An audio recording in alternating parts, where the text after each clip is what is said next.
Y ahora damos comienzo a nuestro programa Encuentro Histórico.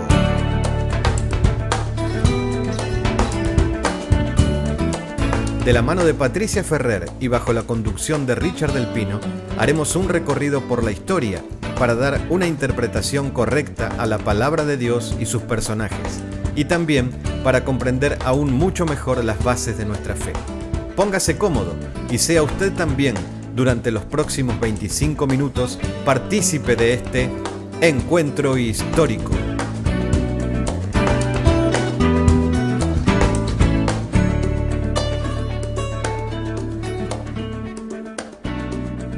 Gracias porque podemos estar aquí compartiendo un poco de historia, como siempre dice Patricia, que hoy nos acompaña como siempre. Son otros los historiadores en los cuales nos basamos, pero Patricia tiene la bendición y la facilidad de poder entender a esos historiadores y traernos todo a través de su palabra para que podamos comprender un poco mejor la profundidad de las vivencias de los grupos que existieron en la época del ministerio de Jesús, y también para que nosotros en este tiempo podamos comprender más profundamente la palabra del Señor. Así que bueno, vamos a dar comienzo al programa de hoy. No sé si ustedes recuerdan que la semana anterior estuvimos hablando acerca de la esperanza mesiánica judía de Jesús, pero Patricia, tú lo enfocaste desde esa esperanza acerca del pueblo, de los que vivían, de los habitantes que vivían en Judea, en Galilea y en Jerusalén. Ahora surge una pregunta. No solamente había judíos en Judea, en Galilea y en Jerusalén, también en otros países había judíos, lo que comúnmente se llama los judíos de la diáspora. Esa perspectiva, esa idea, esa esperanza mesiánica, ¿era la misma de los que vivían en Judea, en Galilea y en Jerusalén? ¿Era la misma que tenían los que vivían en la diáspora, los judíos de la diáspora? Bueno, mira, Richard, hiciste también una muy buena pregunta. Para eso me pagan, para hacer buenas preguntas. Sí, es muy buena la pregunta. Podemos considerar lo que dice José Montserrat Torrents, también, que él te hace una muy buena descripción de todas las comunidades judías y judías cristianas del primer siglo, sobre todo hasta el año 70. Ajá.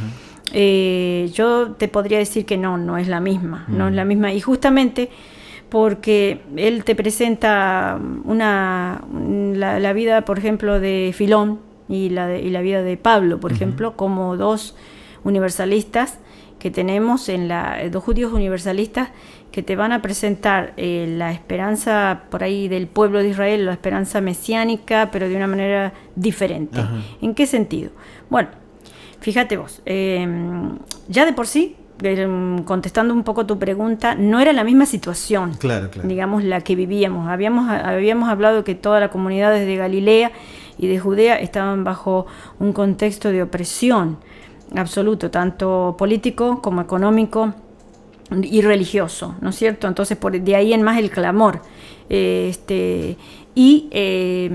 Las comunidades de la diáspora básicamente tenían 4 privilegios muy importantes. Ajá. Que te los puedo mencionar rápidamente. Sí. En primer lugar, la exención de la ley Julia de Colegis. Ajá. Esta era una ley muy importante que estaba prohibido toda asociación religiosa, absolutamente. Entonces, Flavio Josefo justamente te cita en sus libros de antigüedades un pedacito, por ejemplo, de aquí de los documentos, que dice, por ejemplo, igualmente, bueno, el que escribe es Julio Gallo, pretor, cónsul de Romano a los magistrados, ¿no es cierto? Uh-huh. Asamblea de Pueblo de Parión, salud.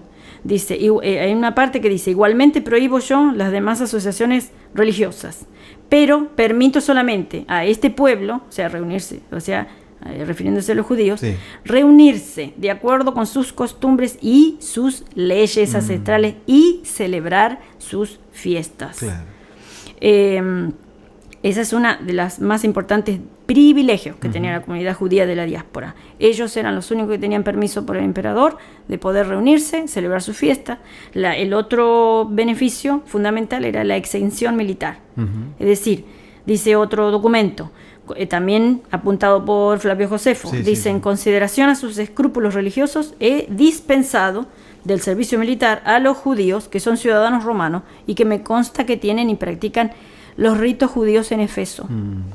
El otro privilegio era autonomía administrativa, es decir, podían administrar, digamos, sus sinagogas de una manera autónoma, Claro.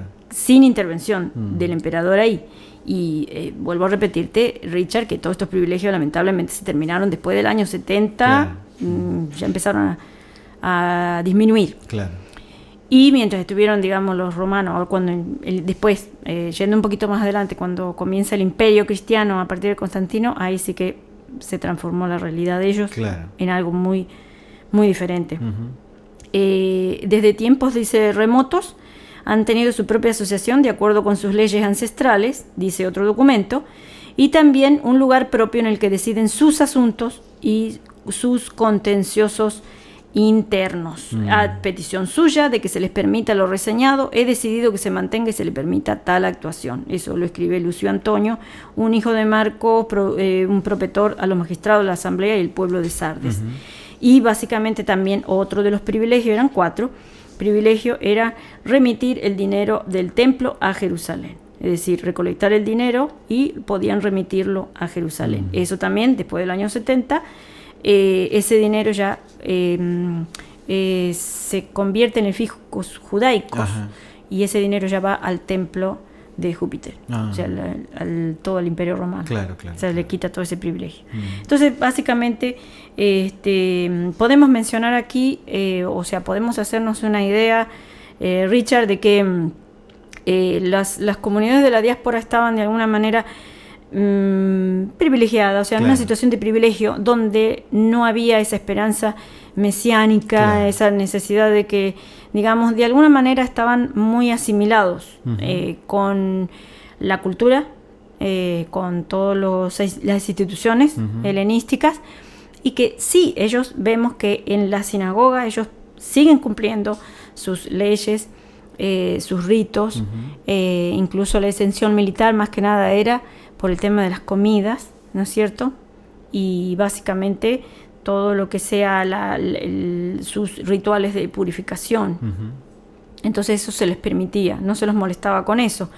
Pero no había ninguna, digamos, apuro, o sea, en que viniera ningún Mesías. Claro. O sea, ellos estaban bien, de alguna O sea, manera. esa comodidad, digámoslo así, ¿no? Esa comodidad con la cual ellos vivían en la diáspora no les hacía tener la necesidad, urgencia Exactamente. de ese Mesías que sí se estaba esperando en Exacto. Judea, en Galilea y en Jerusalén. Tal cual, y estamos hablando de, fíjate vos, de momentos contemporáneos, es decir, mientras pasaba lo que veníamos hablando todos estos programas anteriores, mientras estaba pasando en Judea y en Galilea esta situación, al mismo tiempo estaban en la diáspora, estaban viviendo esta otra situación. Ahora, una pregunta geográfica, tal vez la puedas saber o no, pero no importa. Más o menos, ¿qué distancia hay de lo que es, en kilómetros, vos más o menos tenés una idea de lo que es Judea y Galilea, a lo que era donde estaba Filón? Bueno, Filón estaba en Alejandría, Sí. norte de Egipto. No tengo exactamente la cantidad de kilómetros, Claro. pero sí podemos decir que es el norte de Egipto. Y Judea y Galilea, bueno, entre Galilea y Judea habíamos dicho que más o menos 200 kilómetros 200 kilómetros. había, entre Galilea y Judea, quiero decir. El Galilea está más al norte, Judea más al sur. O sea, es que digamos que habría unos 1000 kilómetros, 800, 1000 kilómetros, más o menos, más como o para menos. tener una idea ahí más Tendríamos o menos que ver geográfica. después, no estoy segura. Porque quería pero apuntar es el a norte de esto. Egipto. Claro, o sea, quería que es apuntar a Alejandría. esto, no a tu sabiduría geográfica. No, que si usted busca, querido oyente, en un mapa o algo lo puede sacar muy fácilmente, lo que pasa es que nosotros no lo tenemos a mano para poder darle ese dato. Claro. Pero la idea no es justamente dar ese dato. Sí. La idea es que nos tenemos que sacar de nuestra mente la vivencia actual de lo que se vivía en aquel momento. Claro. O sea, lo que hoy estamos viviendo nosotros aquí en Argentina, a 8000 kilómetros de aquí de Estados Unidos, en el mismo momento se están enterando de lo que está pasando aquí. Exacto. Y nosotros aquí nos estamos enterando en el mismo momento de lo que está Tal pasando en cual. Argentina. Por Es los más, los medios de comunicación han exacto. cambiado. Y por la tecnología. Sí, sí. Han correcto. pasado cosas en Argentina que nos hemos enterado primero aquí, en Estados Unidos, Sí, de, sí. de lo que se enteraron allá. ¿Qué quiero decir con esto? Que tal vez la distancia en aquel tiempo no tiene nada que ver con lo que hoy nosotros tenemos aquí. Lo que estaba viviendo tal vez el pueblo de Judea, de Galilea y Jerusalén, ahí en donde estaba Filón en ese momento, ¿me dijiste en Alejandría? Sí. Tal vez no estaban ni enterados de lo que estaba pasando en ese mismo momento, y por eso la tranquilidad que ellos tenían. Claro, lógico. Y por otro lado, fíjate que, ya te digo, al relacionarse un poco con por ejemplo, en el caso de Filón, que es el que vamos a tocar hoy, por ejemplo, de una manera muy superficial, obviamente, porque nos falta tiempo, pero tiene que ver que... Bueno, podemos usar varios programas para Filón, no te preocupes, no hay problema. No. El tema es que él estaba, digamos, su situación aparte personal, era muy privilegiada, porque él era hijo de una familia que estaba relacionada con la recaudación de impuestos en el gobierno de Alejandría. Es decir, en primer lugar, vos ves que le va a generar eso ciertas antipatías en la comunidad local, ¿no es cierto? En la comunidad nativa de Egipto. Pero él, digamos, de alguna manera, él tiene acceso a toda la cultura helenística, él había leído a Platón, en todo momento a Homero, o sea, los clásicos, digamos, y básicamente de él aprende, digamos, todos los métodos alegóricos, y él su universalismo se basó en qué, como dice, por ejemplo, este historiador, a mí me gusta, José Montserrat Torrens, porque él dice en un momento, él, haciendo la comparación entre Filón y Pablo, por ejemplo, Filón abre la puerta, o sea, Pablo dice, abre la puerta de la sinagoga para que los gentiles entren a la sinagoga, pero Filón la abre para que los judíos salgan. Claro. Entonces, él lo que hace es tratar de mostrar a toda esta élite helenística que estaba relacionada con él en la universidad, o sea, en la biblioteca, mejor dicho, ¿no? Sí. No era una universidad como la que vemos ahora, ¿no? Sí. Hacerle conocer toda la sabiduría judía, pero tiene que transformar el mensaje de alguna manera. ¿Cómo lo transforma? Poniendo un método alegórico sobre todas las escrituras que en ese tiempo podían sonar rústicas, si por ejemplo toda la comunidad helenística estaba acostumbrada a leer y a pensar filosóficamente, cuando leyera los textos demasiado bruscos, literales, y sobre todo con relación a las leyes, por ejemplo, todo lo que sea punitivo, sobre todo los castigos, el tema de los castigos, de las recompensas, podía sonar que chocara con la mentalidad helenística. Entonces lo que hace es alegorizar, ¿no es cierto? Todo, incluso le pone todo un barniz, digamos, de por ejemplo, de los personajes, cuando él habla, por ejemplo, de la vida de Moisés, de los patriarcas, ¿cómo te los va a presentar? Te los va a presentar como un sabio, estoico, filosófico, es decir, con todo ese barniz helenístico. Es decir, ¿por qué es importante? Y es importante, que, como te lo nombra este historiador, porque los métodos que él utilizó después van a ser tomados por los padres de la iglesia del siglo II. Es decir, es importante porque después en el siglo II vamos a ver que los padres de la iglesia, que la mayoría son todos de origen gentil, van a fusionar un poquito lo que Pablo dijo y lo que Filón dijo, pero sobre todo la importancia de aplicar los métodos alegóricos a las escrituras. Y por eso me sigue gustando lo que dijo David Flusser, que el cristianismo es una religión judía, porque aún digamos, las raíces helénicas o helenísticas que tiene el cristianismo proviene del judaísmo, que en este caso sería el judaísmo de la diáspora, por ahí, digamos, concentrado en la persona de Filón.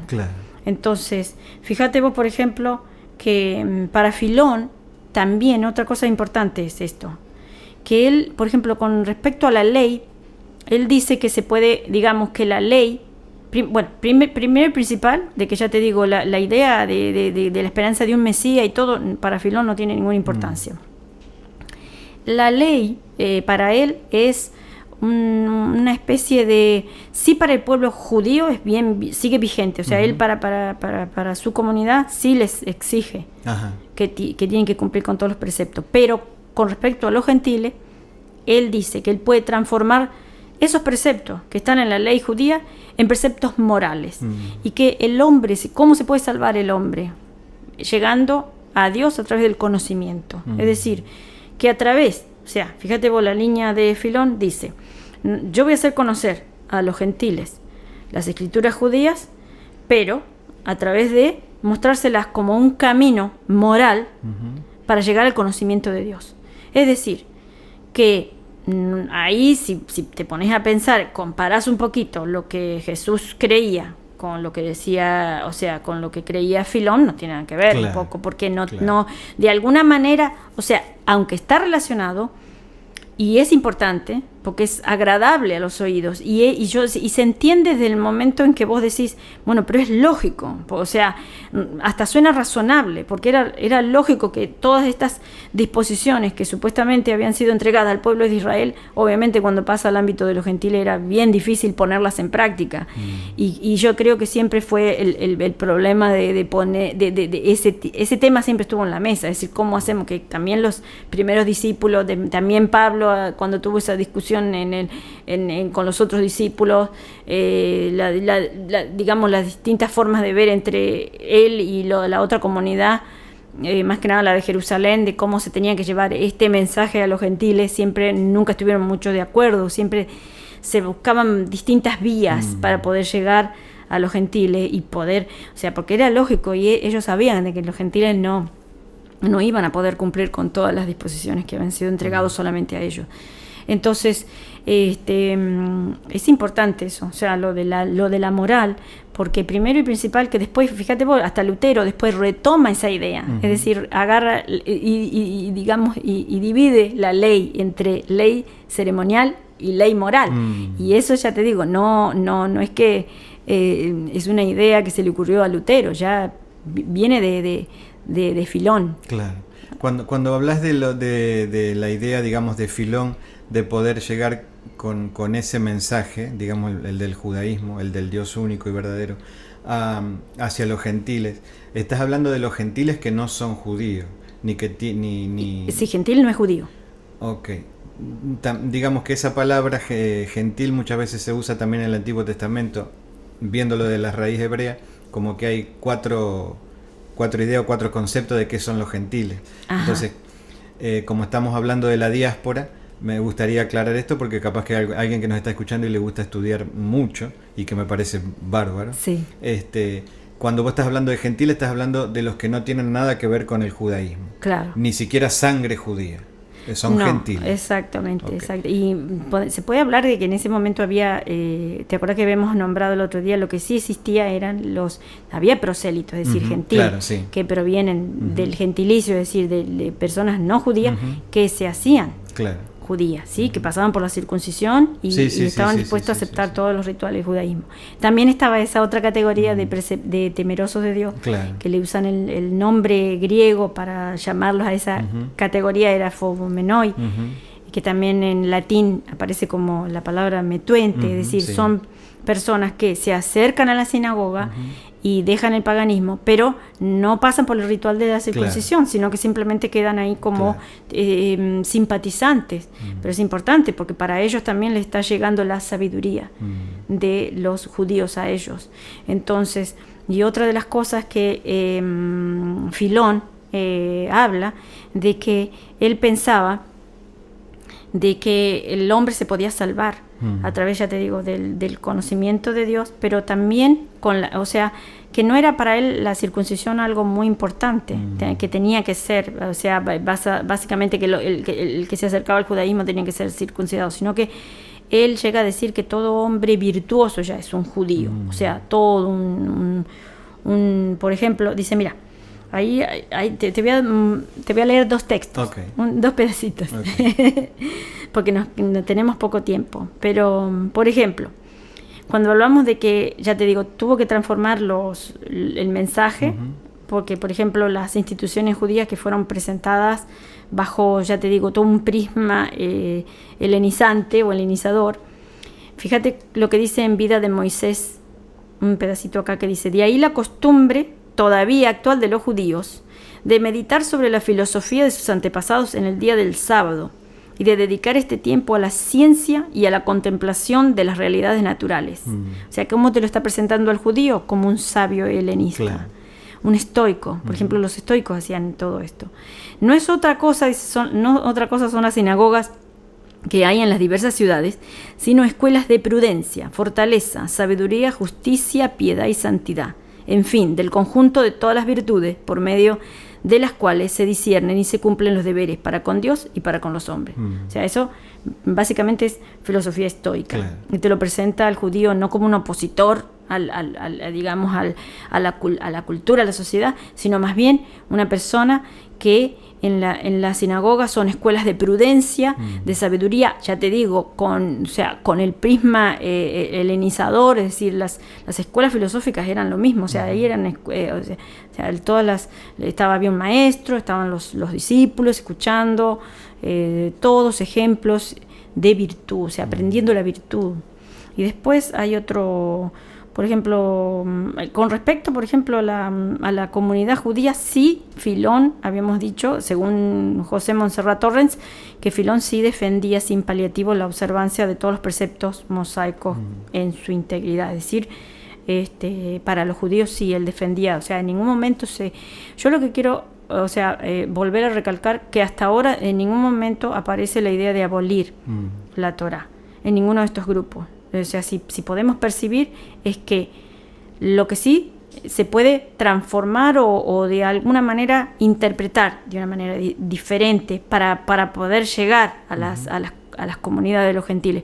Pero no se está diciendo que esto ahora ya no sirve más y hay que dejarlo. Claro. Ni tampoco Pablo. Porque mira, Pablo, y acá él también te lo explica bien, fue conservador y la idea que él tiene de la Torá y de todas las instituciones judías es que ahora están como subordinadas a la idea del Mesías. Claro. O sea, él cree que... Y él se apoya más en hechos históricos, ¿no es cierto? No tanto, de alguna manera, sacándolo, digamos, como Filón en el caso de que ya... O sea, saca las instituciones y todo lo que sea el pensamiento judío y el pensamiento mesiánico, lo saca de la historia y lo saca de la geografía, sino que lo hace todo universalista. Por eso te digo que el cristianismo se basa mucho, los primeros padres, en las ideas de Filón. Porque fíjate vos que el cristianismo ya no está relacionado con la tierra de Israel, no está relacionado con un tiempo y una historia ni una geografía, es universalista 100%. Perdón, para tener una idea y que nuestros amigos también la tengan. Sí. Filón, ¿en qué año fue que, digamos, vivió? ¿En qué año? Bueno, él nace en el 13 a.C. Okay. Y es contemporáneo a Pablo y a Jesús. Eso quería saber. Sí. Es nada más que él allá en Alejandría. Okay. Porque a medida que vos vas explicando cosas de Filón, se me vienen a la mente automáticamente mensajes de Pablo. Ah, sí. Cosas que Pablo decía. Nada más que Pablo se fue más bien a la diáspora que estaban todas las comunidades en Asia Menor, que hoy es Turquía, y ya directamente a las griegas. Ok, Patricia, esto es, la verdad que es interesantísimo. Y lo que acabas de leer recién de Filón, y más entender que era contemporáneo a Jesús y al apóstol Pablo. O sea, eso le da pero no estuvieron juntos, o sea, es como decís vos, la geografía, o sea, no podemos a veces entender esto porque muchas veces estas personas no tenían contacto entre sí, porque una cosa era vivir allá en Alejandría, otra cosa era vivir allá en Judea, otra cosa era vivir allá o sea, muy diferente, aunque sí tenían, o sea, los mercaderes, las personas que viajaban, eran más que nada los diplomáticos, o sea, las personas de las embajadas, de todo relacionado con el gobierno, pero la gente común, o sea, muy limitado a su lugar de origen y a su entorno de alrededor, nada más. Qué linda la historia. Hoy en día, esto se puede ver, mira, vos, haciendo una simple comparación. No es lo mismo una iglesia cristiana aquí, viviendo con todas las comunidades de la democracia, con la que nosotros, gracias a Dios, tenemos acceso a una comunidad que está en este momento en el Magreb, donde lamentablemente desde la primavera árabe están tomando el control grupos islamistas y están quemando las iglesias y con los cristianos adentro. O sea, no es la misma esperanza mesiánica la que tenemos nosotros acá que la que tienen ellos. Sí, es verdad, Patricia. Gracias. De verdad, muchas gracias por todo esto. Sé que tal vez habría más y yo te quiero decir que estés en la comodidad total y absoluta de que si vos crees que la semana próxima tenemos que seguir con Filón, podemos seguir con Filón, no hay ningún problema, porque la idea justamente de todo esto es que cada vez saber más. Y yo te agradezco mucho por este tiempo, por todas las cosas que nos traes. Gracias a ustedes también, queridos amigos, por estar del otro lado del radio como siempre. Y sepan que en este encuentro histórico lo hacemos desde nuestro corazón para usted y que estamos dispuestos. Usted puede comunicarse con nosotros al teléfono que daremos más adelante o a nuestro email, y gustosamente podemos también responder a algunas de sus inquietudes que tienen que ver con este tema histórico. Lo esperamos el próximo martes nuevamente aquí junto con Patricia en nuestro encuentro histórico. Feliz semana para todos. Adiós. Nos encontraremos el próximo martes a esta misma hora para seguir siendo partícipes de este encuentro histórico. Este material también está a su disposición en CDs.